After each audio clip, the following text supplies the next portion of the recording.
महाराज जी, और गृहस्थ जीवन शांतिपूर्ण और सुख में व्यतीत हो रहा है। गुरुदेव, आपके वचनों से ही अमूल्य ज्ञान प्राप्त हुआ कि पति ही परमेश्वर है, उनके भीतर भगवान का स्वरूप देखा जाए और श्रद्धा से उनकी सेवा की जाए। इसी भावना से प्रेरित होकर मैं प्रतिदिन उनके किसी कार्य क्षेत्र या अथवा तीर्थ से लौटने पर श्रद्धा पूर्वक उनके चरण स्पर्श करती थी। इससे वे प्रसन्न होते थे। किंतु अब जब बहुत ऐसा ऐसा मतलब अब अंगुलियों में गिना जा सकता है। जैसे आप आज्ञा का पालन कर रहे हैं, शास्त्र आज्ञा का, और आप ऐसे चल रहे हैं, ऐसे अंगुलियों में गिना जा सकता है माताओं बहनों को, मतलब सैकड़ों हजारों में नहीं, अंगुलियों में गिना जा। तो ये तो बहुत उत्तम बात है, बहुत धर्म की बात है, और हमारे भारत की ही केवल बात है कि यहाँ की माताएं बहनें अपने पति में भगवान का दर्शन करके भगवान को भी परास्त कर दिया।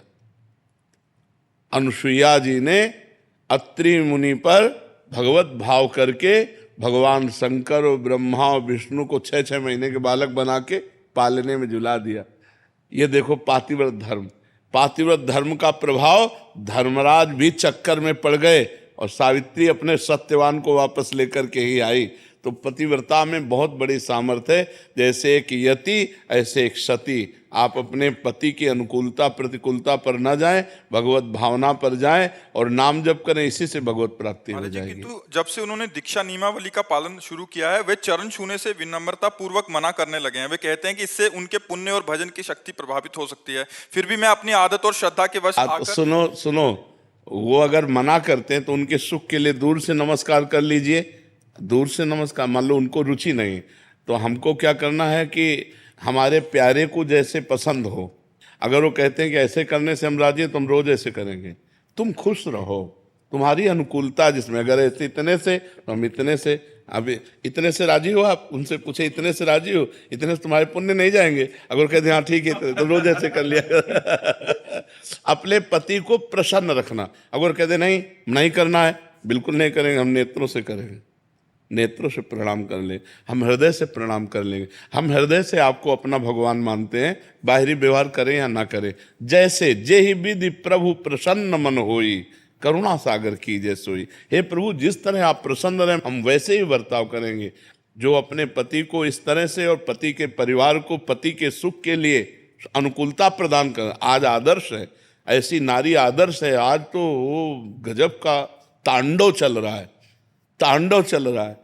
नहीं, ऐसा प्रपंच, ऐसा नौटंकी, ऐसा नाटक चल रहा है कि ये पवित्र बातें।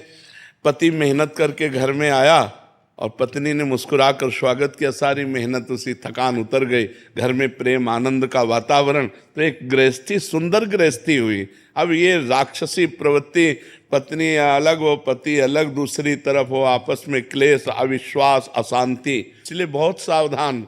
ये हम बार बार कह रहे, जो गर्लफ्रेंड बॉयफ्रेंड चला है हमारे सनातन धर्म के लिए महाविष है। क्योंकि एक लड़की 10-10 लड़कों से संबंध रखती है, वो क्या अपने पति पर भाव रखेगी? एक लड़का 10-10 लड़कियों पर संबंध रखता है, वो क्या अपनी पत्नी से भाव रख पाएगा? क्योंकि अभ्यास तो गलत बन गया ना। अभ्यास जब गलत बन गया तो व्यवहार भी गलत होगा। अब क्या आपका गृहस्थी धर्म होगा जिसकी पत्नी चंचल है, जो स्वभाव में, जिसका पति व्यभिचारी है? वो क्या गृहस्थी धर्म? गृहस्थी धर्म तो तब होता है जब दोनों एक दूसरे से प्यार करते हो, संतान उत्पन्न हुई, पितृकुल की रक्षा करने के लिए वो संतान श्राद्ध तर्पण आदि करने के अधिकारी हो। ये कोई ऐसे खेल थोड़ी है। ये अपना भारत देश है, धर्ममय देश है। तो हम तो तुम्हें नमन करते हैं कि तुम ऐसे ही अपने पति पर भगवत भाव करके पवित्रता से चलो।